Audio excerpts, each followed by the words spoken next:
want to know how powerful I am? Welcome to Screen Crush. I'm Ryan Airy. Well, today we got the surprising news that broke on IGN that Jamie Foxx was going to return as Electro for Spider-Man 3.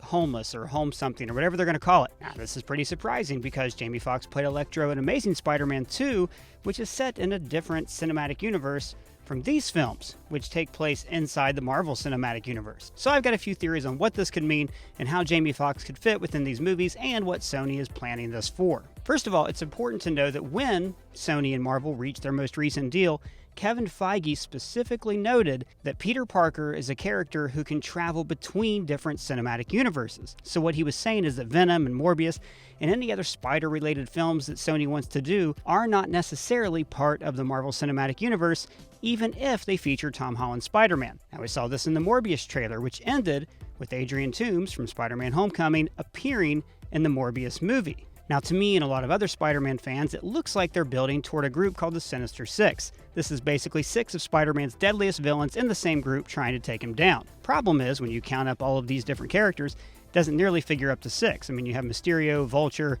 let's go ahead and say Morbius, and probably Scorpion for the sequel.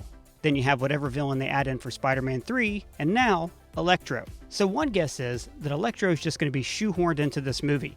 He's going to be a villain that Spider-Man is fighting in the beginning, then you don't hear from him, then he appears in a post-credits scene when the Sinister Six is put together. I seriously doubt if he's going to be the main villain of this movie. I mean, you look at all the great Spider-Man villains that have never been in a film before, like Scorpion or Kraven, Chameleon. Very doubtful they would spend a whole movie on a character that we've already seen. Now, a lot of fans, myself included, don't really like this decision. It seems like Sony is meddling too much in their films, and as we all know, when Sony gets too involved in a Spider-Man movie, it don't turn out so good. You were my friend, and you betrayed. The main issue with Amazing Spider-Man 2 and Spider-Man 3 was that the studio forced them to cram too many villains and too many plot lines and too many stories so they could sell toys. And now it seems like they're making the same mistake as Amazing Spider-Man 2. Cramming in too many villains and being too focused on the franchise moving forward and not the film that they're working on right now. This may not be the case. For all we know, Electro just appears as a cameo and they're letting John Watts and his team have the exact same creative freedom they had in the previous 2 films. Please do not start calling it my Peter tingle. However, I've got a theory that I think is pretty exciting that I would love to see in this film. So if you'll indulge me for a second, how about this? What if Jamie Foxx is in this movie, but he's playing himself, the actor Jamie Foxx, who's playing Electro in The Amazing Spider-Man 2, which it turns out is a film that was made inside the Marvel Cinematic Universe. Now that Peter Parker's identity has been revealed, the public would want to know more about him. So it makes sense that a studio would get the film rights and tell Peter Parker's story.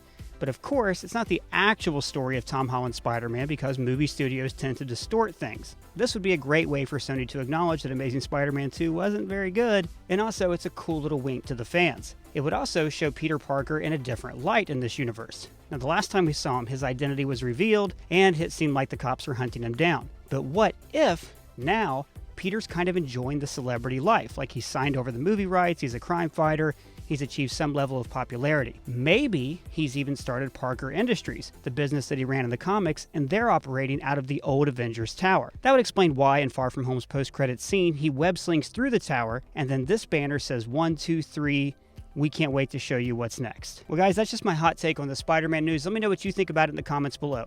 Should Jamie Foxx's Electro be part of the MCU? Or you can @ me on Twitter, and while you're here, please subscribe. For Screen Crush, I'm Ryan Airy.